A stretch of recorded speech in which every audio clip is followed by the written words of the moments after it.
అందరికీ నమస్కారం. ఈరోజు అనగా 2/8/2026 తేదీన రాత్రి సుమారు 9 గంటల సమయంలో NH-16 హైవేపై రాచర్లపాడు ఫ్లైఓవర్ స్టార్టింగ్లో గమేషా ఫ్యాక్టరీ ఆపోజిట్లో బాదల్ అండ్ సీతాకాంత్ అనే ఇద్దరు AP39CZ 5690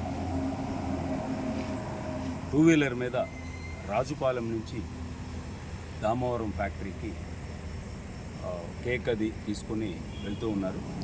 వీళ్ళిద్దరూ కూడా దామవరం BMR ఫ్యాక్టరీలో ప్రాసెసింగ్ యూనిట్లో పనిచేస్తూ ఉన్నారు. వీళ్ళిద్దరూ వెళ్ళే క్రమంలో ఫ్లైఓవర్కి స్టార్టింగ్లో ఉన్న సైన్ బోర్డుకి అతివేగంగా గుద్దుకోవడం జరిగింది. ఇద్దరు కూడా హెల్మెట్ కూడా పెట్టుకోలేదు. అతివేగంగా సైన్ బోర్డుకి గుద్దుకోవడం వల్ల వీళ్ళిద్దరికీ హెడ్ ఇంజరీ అయ్యి అక్కడే స్పాట్లో ఇమీడియట్గా సర్వీస్ రోడ్లోకి పడిపోయారు. వీళ్ళ బైక్ కూడా కొంత దూరం హైవే మీదకి వెళ్ళిపోయింది.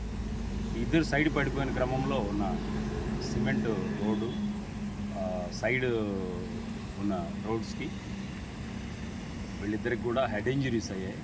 హెడ్ ఇంజరీస్ అవడం వల్ల కూడా ఇద్దరు స్పాట్లోనే చనిపోయారు. స్థానికుల సమాచారం ఇక్కడికి రావడం జరిగింది.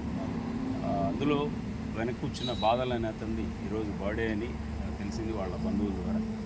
అతని బర్త్డేకి సంబంధించి కేకు అవి పర్చేజ్ చేసుకుని వెళ్తూ ఉన్న క్రమంలో ఈ సంఘటన జరిగింది. దాని మేరకు వాళ్ళ రక్త బంధువులు వచ్చిన్నారు. వారి రిపోర్టు మేరకు కేసు నమోదు పరుచుకుని దర్యాప్తు చేస్తాం. మందు బాటిల్ ఫుల్ బాటిల్ ఉంది సార్, సైన్ బోర్డు దగ్గర అండి.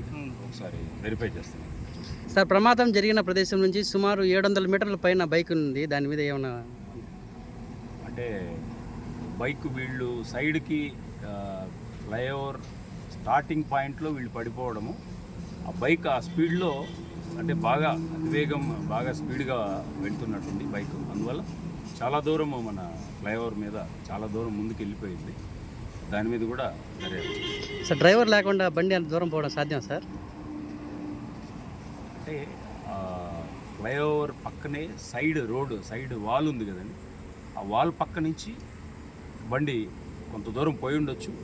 ఇంకేదైనా వెహికల్ అక్కడ ఏమన్నా చివరిలో కూడా ఏదైనా వెహికల్ ఏమైనా తగిలిందా ఏందనేది కూడా ఒకసారి అంటే బ్యాక్ సైడ్ అయితే ఎటువంటి వెహికల్కి బ్యాక్ సైడ్ ఎక్కడ కూడా డ్యామేజ్ లేదు. ఫ్రంట్ సైడ్ అది కూడా లెఫ్ట్ సైడ్ ఉంది.